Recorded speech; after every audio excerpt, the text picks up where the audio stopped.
आविष्कार एजुकेशन द्वारा प्रारंभ किया गया है। विंध्य क्षेत्र में पहली बार साइंस एक्सपेरिमेंट लैब, जहां बच्चे सीखेंगे 250 से अधिक साइंस व रोबोटिक्स व साथ ही कोडिंग क्लासेस। अधिक जानकारी के लिए दिए गए नंबर पर संपर्क करें।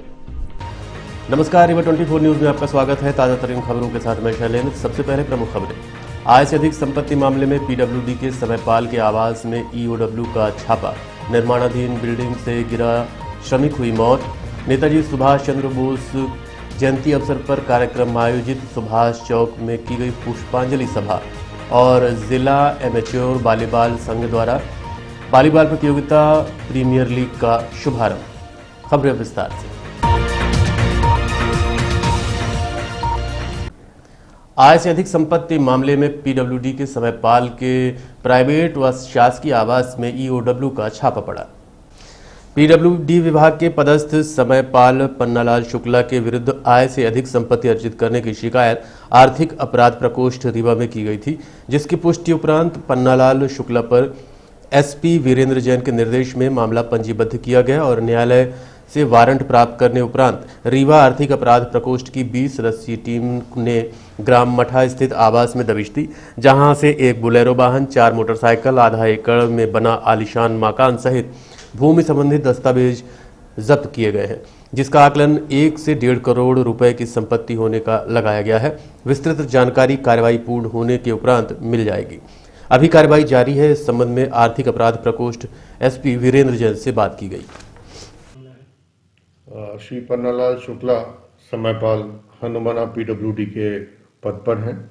उनकी आय से अधिक संपत्ति अर्जित करने की शिकायत प्राप्त हुई थी। शिकायत को वेरीफाई करने के बाद में एफआईआर पंजीबद्ध की गई और कल माननीय न्यायालय से वारंट प्राप्त कर आज सुबह करीब 20 सदस्यीय ईओडब्ल्यू रीवा की टीम ने उनके घर पर, जो मड़ा गांव है हनुमाना तहसील में, वहां छापा कार्रवाई की गई। सर्च अभी चल रही है।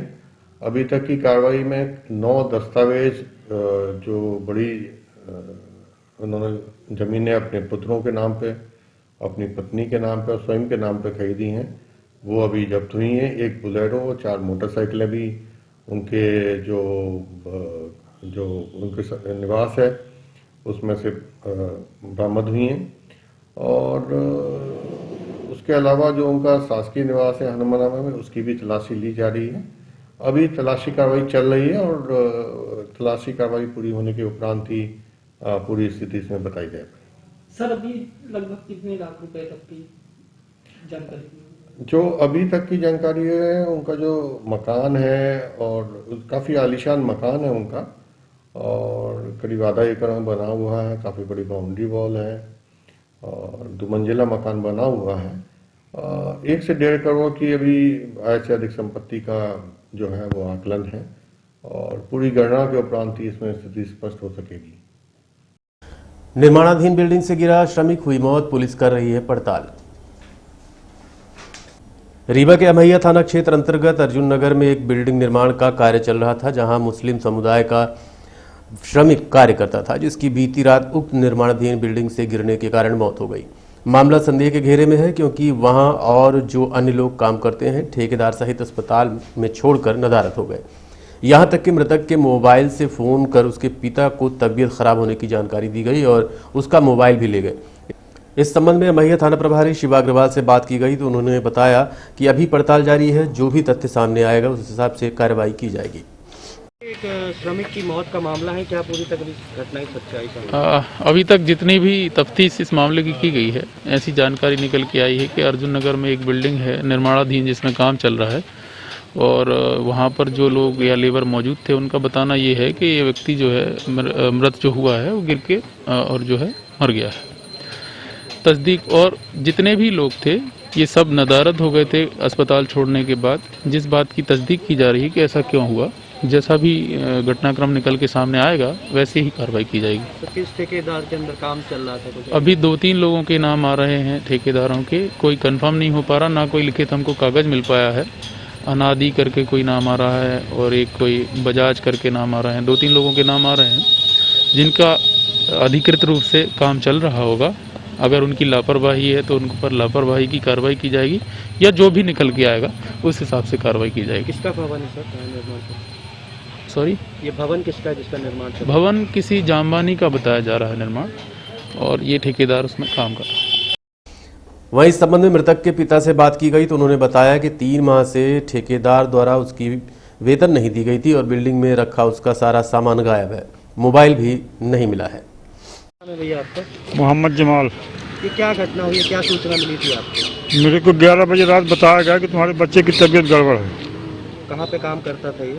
ये अर्जुन नगर में। क्या का काम करता था? वो लेबरगिरी करता था। कौन ठेकेदार के अंदर में काम करता था, कुछ पता है? अनादि के। अभी क्या स्थिति है, क्या पता चला था? वो 11 बजे रात हमें फ़ोन किया। जब हम लोग आए तो मेरे बच्चे के मोबाइल से बात किया और वो मोबाइल लेके भाग गया। जब हम लोग आए तो हमें लोगों को कोई नहीं मिला। फिर क्या आपने देखा? फिर मैंने देखा तो वहाँ जब आया तो मेरे बच्चे को वहाँ डॉक्टर साहब बोले कि ख़त्म हो गया। कब से काम कर रहे हैं यहाँ पे? 5-6 महीने से काम कर रहा क्या लगता है आपको, ये गिरने से हुई या मारपीट से हुई, कैसे? हमारी तो समझ में सर है कि मारपीट हुई उसके साथ। उसके बाद उसकी मौत हो गई जी। तो यहाँ ये काम करता था, वहाँ लोग कोई मिले आपको लेबर में? कोई नहीं मिले सर, कोई नहीं मिले सर। सब वहाँ से उसका बर्तन खाने वाला बिस्तर सब पता नहीं कहाँ डाल दिए। सब उसका कार्ड भी पूरा है। 2-3 महीने से तनख्वाह नहीं दिए, उसको दे रहे थे। उसी के बीच में कुछ बातचीत हो रही थी कि मेरा पैसा दे दो। बोला कि दे देंगे। काहे को पैसे को परेशान कर रहे हो? पैसे क्या लगता है आपको कि मार दिया? हमें तो ऐसा शंका होता है कि उसके साथ मारपीट हुई, उसकी यकी ढोंसा गया उसके ऊपर से। अभी जिसने सूचना दी थी वो कहाँ है? वो सर हम कल मानो पुलिस वाले नहीं पकड़ पाए, हम लोगों ने उसको पास पकड़ के पुलिस के हवाले किया। अभी तक कोई मानो वो उसके निष्कर्ष नहीं निकल रहा। कल पूरी रात हम परेशान हैं, पूरी रात से। अभी क्या नाम है उसका जिसको पकड़े थे आप लोग? उसका कोई नाम नहीं बता रहे। हम तो पकड़ लाए, पुलिस के हवाले कर दिया। पुलिस वाले से अभी बता नहीं रहे कि क्या नाम उसका, कौन ठेकेदार है। सुभाष चौक में मनाई गई नेताजी सुभाष चंद्र बोस की जयंती। आज़ाद हिंद फौज के संस्थापक व आज़ादी के महानायक की जयंती अवसर पर स्थानीय सुभाष चौक में कार्यक्रम का आयोजन किया गया। कार्यक्रम में उपस्थित लोगों ने सुभाष चंद्र बोस की प्रतिमा में पुष्पांजलि अर्पित करते हुए उन्हें याद किया। साथ ही महानायक सुभाष चंद्र बोस के जीवनी पर प्रकाश डालते हुए उनके विचार व्यक्त किए। इस कार्यक्रम में उपस्थित पूर्व मंत्री व वर्तमान विधायक से बात की गई तो उन्होंने कहा कि नेताजी सुभाष चंद्र बोस तुम मुझे खून दो मैं तुम्हें आज़ादी दूंगा का नारा दिया था। आज़ाद हिंद फौज का गठन कर अंग्रेजों को भगाने पर मजबूर किया था। फौज के संस्थापक महानायक आदरणीय सुभाष चंद्र बोस जी ने जिनकी आज जयंती देश कृतज्ञ है। उन परिस्थितियों को याद करिए जिन परिस्थितियों में रात के अंधेरे में अपनी जान बचा के सुभाष चंद्र बोस कलकत्ता से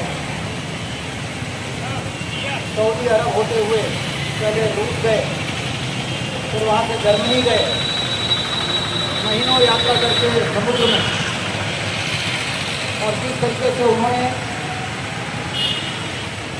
अपने को सुरक्षित रखते हुए विदेश में आज़ाद हिंद फौज बनाई। फिर उस फौज को लेकर भारत आके उन्होंने फिरंगियों को मजबूर कर दिया।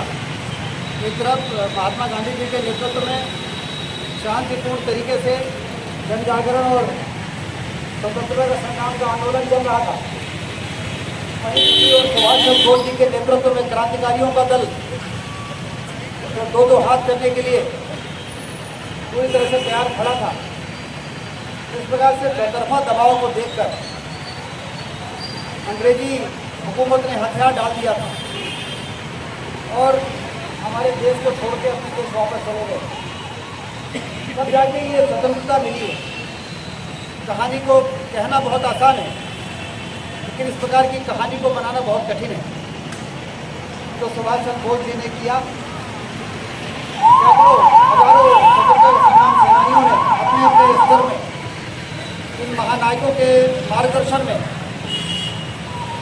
महात्मा गांधी जी के नेतृत्व में और सुभाष चंद्र बोस जी के नेतृत्व में जिस तरीके से योजनाबद्ध तरीके से देश को स्वतंत्र करा।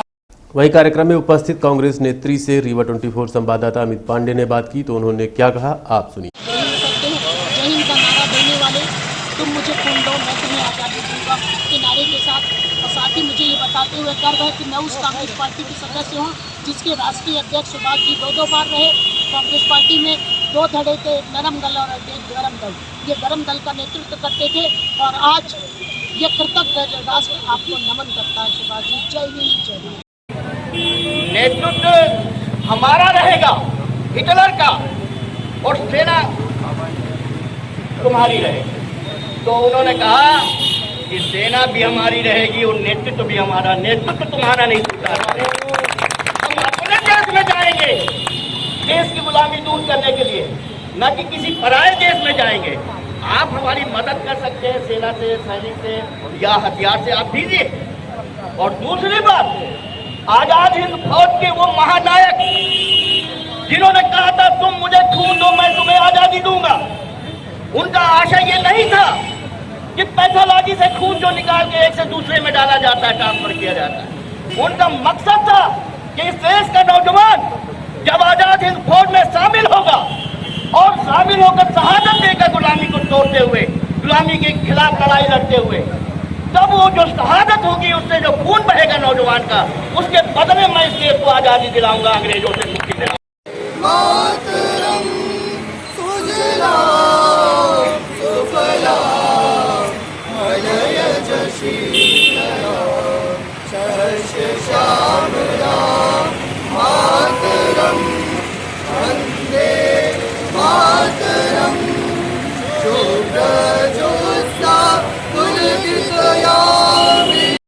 जिला एमेच्योर वॉलीबॉल संघ कॉरपोरेशन एरिया वॉलीबॉल संघ द्वारा वॉलीबॉल प्रीमियर लीग का शुभारंभ किया गया। जिला एमेच्योर वॉलीबॉल संघ व कॉरपोरेशन एरिया वॉलीबॉल संघ द्वारा वॉलीबॉल प्रीमियर लीग रीवा में आयोजन किया गया है। इस प्रतियोगिता में भारतवर्ष के कई राष्ट्रीय, अंतर्राष्ट्रीय व प्रदेश लेवल के खिलाड़ी उपस्थित होंगे। इसका शुभारंभ पूर्व नेता प्रतिपक्ष एवं पूर्व मंत्री मध्य प्रदेश अजय सिंह ने किया। आज प्रथम दिवस रॉयल वॉरियर और सनराइजर टीम के बीच खेला गया। वहीं गोल्डन बुल्स और व्हाइट टाइगर के बीच खेले जाने वाला दूसरा मैच बारिश के चलते रद्द करना पड़ा। यह प्रतियोगिता प्रदेश स्तरीय टीम के बीच आयोजित की जाएगी। शुभारंभ कार्यक्रम के दौरान अजय सिंह राहुल, नेता प्रतिपक्ष के साथ सुखेंद्र सिंह बन्ना, आयोजन समिति, खेल प्रेमियों की उपस्थिति देखी गई। इस संबंध में संबंधितों से रीवा 24 ने बात की। रीवा में वॉलीबॉल प्रीमियम लीग की शुरुआत हुई है। पहले साल में ही 7-8 टीम मैदान में उतरी है।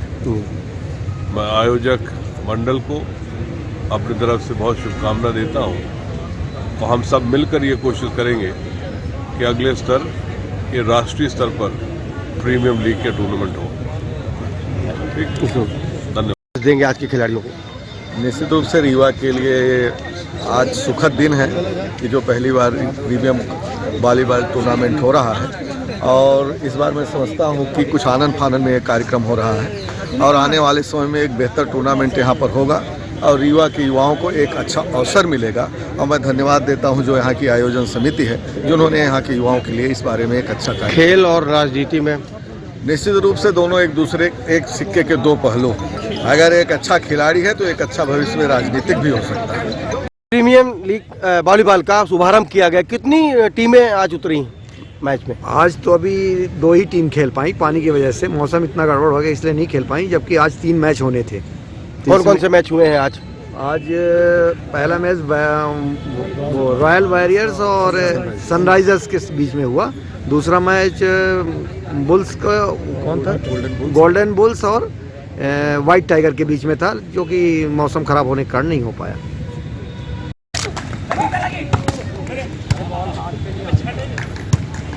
माननीय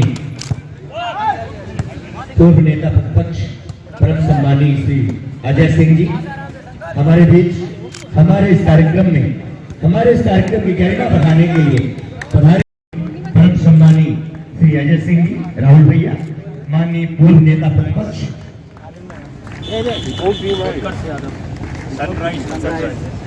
देखते रहिए रीवा 24 न्यूज। मिलते हैं छोटे से ब्रेक के बाद। हड्डी जोड़ एवं रीढ़ रोग तथा स्त्री रोग एवं प्रसूति रोग का इलाज एक ही छत के नीचे। विघ्नहर्ता hospital and trauma centre, hotel landmark के पास, रतहरा, रीवा। डॉक्टर संतोष सोनी, पूर्व चिकित्सक, बॉम्बे हॉस्पिटल, मुंबई, हड्डी जोड़ एवं रीढ़ रोग विशेषज्ञ, छोटे चीरे एवं दूरबीन विधि द्वारा हाथ तथा पैर की हड्डियों का ऑपरेशन, गठियाबात, जटिल एवं बिगड़े हुए फ्रैक्चर का बेहतर इलाज करते हैं डॉक्टर संतोष सोनी। विघ्नहर्ता हॉस्पिटल ट्रामा सेंटर में ही स्त्री एवं प्रसूत रोग विशेषज्ञ डॉक्टर शैलजा सोनी भी उपलब्ध हैं, जिनकी देखरेख में नॉर्मल डिलीवरी, सिजेरियन ऑपरेशन एवं बच्चेदानी से संबंधित ऑपरेशन की बेहतर सुविधा। संतानहीन दंपत्ति तत्काल संपर्क करें। विघ्नहर्ता hospital and trauma centre, hotel landmark के पास, रतहरा, रीवा। सुविधाजनक एवं सफल इलाज हेतु आज ही संपर्क करें। विघ्नहर्ता hospital and trauma centre, hotel landmark के पास, रतहरा, रीवा। मोबाइल नंबर 7828781983 अथवा 8462956774 पर। सरकार की वादाखिलाफी के विरोध में 31 जनवरी को संयुक्त किसान मोर्चा मनाएगा देशव्यापी विश्वासघात दिवस। संयुक्त किसान मोर्चा द्वारा शहर के ऋतुराज पार्क में किसान नेताओं द्वारा बैठक आयोजित की गई। सर्वप्रथम जय हिंद सेना के नायक सुभाष चंद्र बोस जी की जयंती अवसर पर उन्हें याद किया गया। तत्पश्चात संयुक्त किसान मोर्चा ने सभी उपस्थित किसानों के साथ साथ साझा करते हुए बताया कि किसान आंदोलन स्थगित होने के बाद 15 जनवरी को संयुक्त किसान मोर्चा ने दिल्ली के सिंधु बॉर्डर में बैठक आयोजित कर भाजपा सरकार के वादाखिलाफी पर घोर निराशा और आक्रोश व्यक्त करते हुए 31 जनवरी को देशव्यापी विश्वासघात दिवस मनाने का निर्णय लिया है। इसी कड़ी में रीवा के किसान भी जिला, तहसील, ब्लॉक स्तर पर कोरोना गाइडलाइन का पालन करते हुए विरोध प्रदर्शन कर महामहिम राष्ट्रपति के नाम ज्ञापन सौंपेंगे। आपको बताना चाहेंगे कि 9 दिसंबर को जारी किए गए भारत सरकार के पत्र के आधार पर किसानों ने आंदोलन स्थगित किया था। उक्त पत्र में सरकार ने किसानों के मुकदमे वापस लेने, शहीद किसानों को मुआवजा दिलाने समेत अन्य कई वादे किए थे, परंतु आज दिनांक तक कोई वादा पूरा नहीं किया गया है। हरियाणा सरकार ने कुछ कागजी कार्रवाई की, परंतु केंद्र व अन्य राज्यों में भी वो कार्रवाई नहीं की गई। इस संबंध में सिटी केबल नेटवर्क रीवा 24 संवाददाता अमित पांडे ने किसान नेता शिव सिंह से बात की। 9 दिसंबर को सरकार के पत्र के मुताबिक जो है किसान आंदोलन को स्थगित किया था और पूरे देश में किसान आंदोलन इस आधार पर स्थगित हुआ था कि जो समिति एमएसपी के मैटर पर बनाई गई थी और जो मुकदमे वापसी का मामला है, लखीमपुर खीरी घटना का मामला है, इन तमाम मुद्दों को लेकर के सरकार से राय तय हुई थी। तब संयुक्त किसान मोर्चे ने आंदोलन को स्थगित किया था, लेकिन उस वादा मुताबिक अभी सरकार ने कोई भी कदम नहीं उठाया। इसलिए संयुक्त किसान मोर्चा ने राष्ट्रीय आह्वान किया है 15 जनवरी को दिल्ली की बैठक में, जिसको लेकर पूरे देश में 31 जनवरी को विश्वासघात दिवस मनाया जाएगा। इसी तारतम्य में रीवा जिले में भी 12 बजे से 2 बजे के बीच 31 जनवरी को विश्वासघात दिवस मनाया जाएगा, विरोध प्रदर्शन किया जाएगा और विरोध प्रदर्शन उपरांत जो है महामहिम राष्ट्रपति महोदय को संबोधित ज्ञापन सौंपा जाएगा। सुभाष चंद्र बोस जयंती अवसर पर एक बार पुनः जिला निर्माण संघ ने मऊगंज को जिला बनाने की मांग की है। नेताजी सुभाष चंद्र बोस के जयंती अवसर पर वर्ष 2007 में जिला निर्माण संघर्ष परिषद मऊगंज द्वारा जिला बनाने हेतु जन अभियान शुरू किया गया था, जो कि 15 वर्ष तक चलेगा। इस अभियान की शुरुआत एसडीएम मऊगंज कार्यालय से 2007 में धरना व ज्ञापन के साथ की गई थी। आज अभियान की वर्षगांठ के दौरान संघ ने पत्रकार वार्ता आयोजित कर पुनः शासन प्रशासन से मऊगंज को जिला बनाने की मांग की। इस दौरान संघ के पदाधिकारियों से भी चर्चा की गई। जो राज्य मंत्री दर्जा प्राप्त है उनसे इन लोगों से जिले की बात ज्ञापन या आग्रह करके नहीं मांगूंगा, क्योंकि इन लोगों ने जनभावना का ख्याल नहीं रहा, क्योंकि इनकी नजर में मऊगंज जिला विषय जो है ये अपने राजनीतिक कद से छोटा मानते हैं।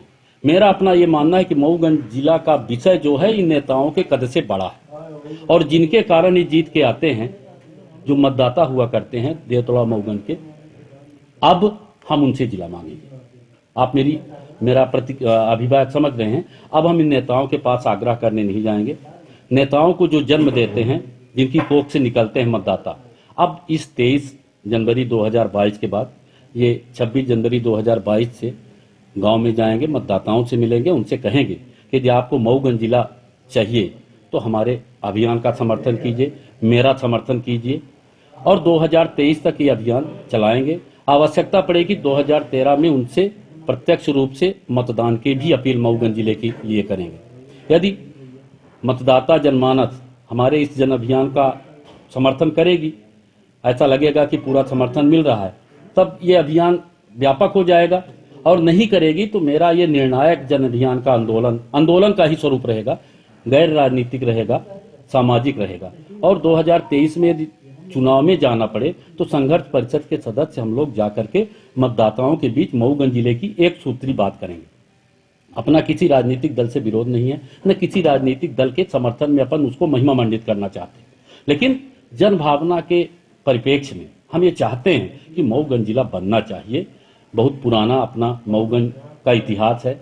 मऊगंज सब डिवीजन के लोग पिछड़े हुए हैं, कोई रोजगार का नहीं, कोई उद्योग नहीं, कोई ढंग की सड़क नहीं, कोई पीने की पानी की व्यवस्था नहीं, स्वास्थ्य की व्यवस्था नहीं है, और शिक्षा का भी स्तर ठीक ठाक से नहीं है। जहां पर लोग पढ़ाए, मजबूरी में लोगों को भोपाल, दिल्ली, मुंबई तमाम पढ़ाने जाना, या कि रीवा भेजना पड़ता है, इंदौर भेजना पड़ता है। मेरा ये आग्रह, मैंने ये आपके माध्यम से ये है कि 15 साल देखते रहिए रीवा 24 न्यूज। मिलते हैं छोटे से ब्रेक के बाद।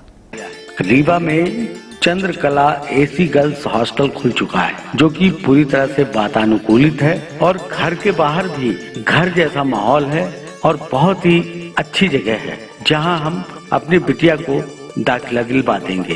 वो हॉस्टल का रूम बहुत ही सुविधाजनक है।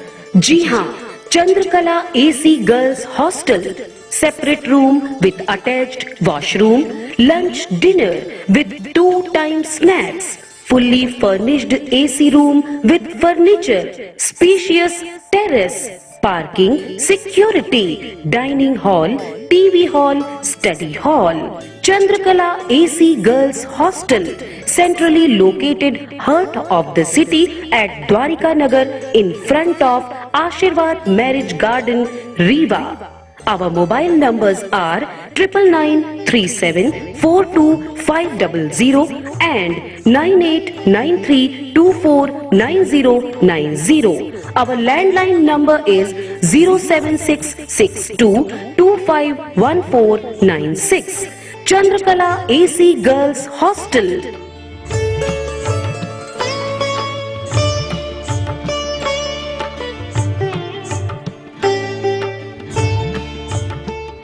रिएक्ट संस्था एवं निर्मला ज्योति महिला मंडल के संयुक्त तत्वाधान में सुभाष चंद्र बोस जयंती अवसर पर कार्यक्रम आयोजित किया गया, जिसमें मुख्य अतिथि के रूप में विधायक राजेंद्र शुक्ल उपस्थित रहे।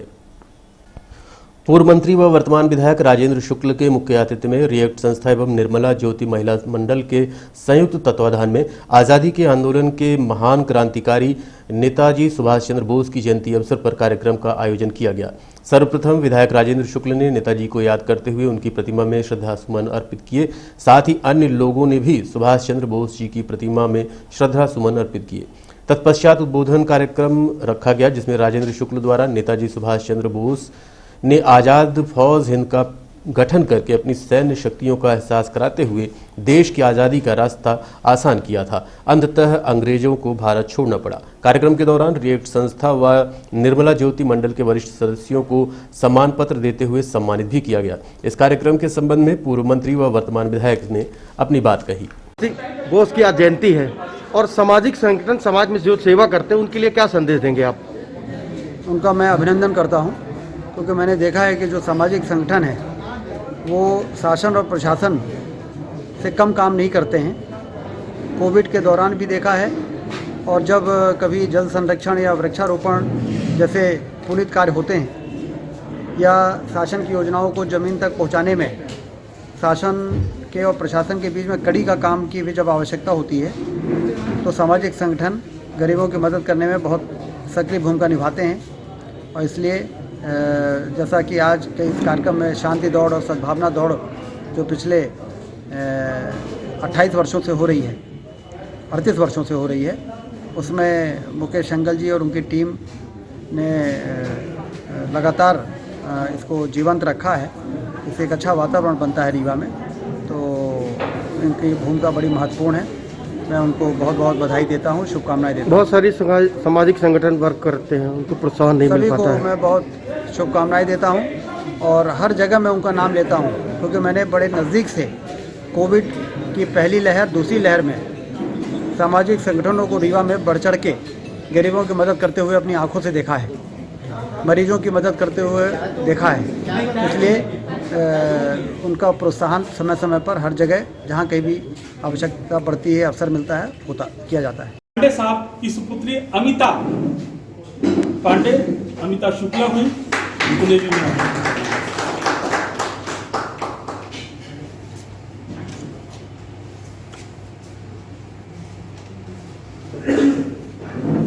ये उस दिन 1 तारीख को दिया जाना था, उस दिन बहुत लेट हो गया।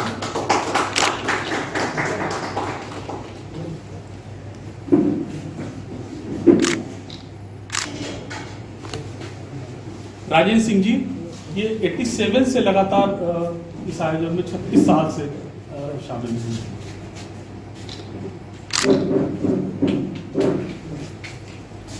सुधीर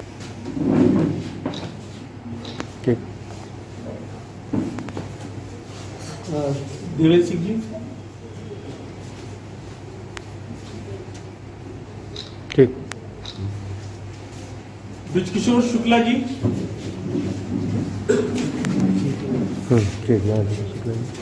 और अब सर्वप्रथम नजर डालते हैं रीवा जिले में कोरोना संक्रमण की स्थितियों पर। कोरोना संक्रमण बड़ी तेजी से अपना दायरा रीवा जिले में बढ़ा रहा है। शहर के साथ साथ ग्रामीण क्षेत्रों में भी तेज रफ्तार से फैल रहा है। यदि 23 जनवरी की बात करें तो स्वास्थ्य विभाग द्वारा रैपिड एंटीजन टेस्ट 102 किए गए, जबकि RT-PCR के 1400 सैंपल लिए गए। आज रीवा जिले में कुल 118 संक्रमित मिले। सिटी केबल परिवार आपसे अपील करता है कि 15 वर्ष से ऊपर आयु वर्ग के लोग वैक्सीन जरूर लगवाएं। घर से बाहर निकलें तो मास्क का उपयोग करें। सोशल डिस्टेंसिंग सहित अन्य कोरोना प्रोटोकॉल का पालन करते हुए खुद भी सुरक्षित रहें और दूसरों को भी सुरक्षित रखने में मददगार बने। और अब चलने से पहले प्रमुख खबरें एक बार फिर। आय से अधिक संपत्ति मामले में PWD के समयपाल के आवास में EOW का छापा। निर्माणाधीन बिल्डिंग से गिरा श्रमिक हुई मौत।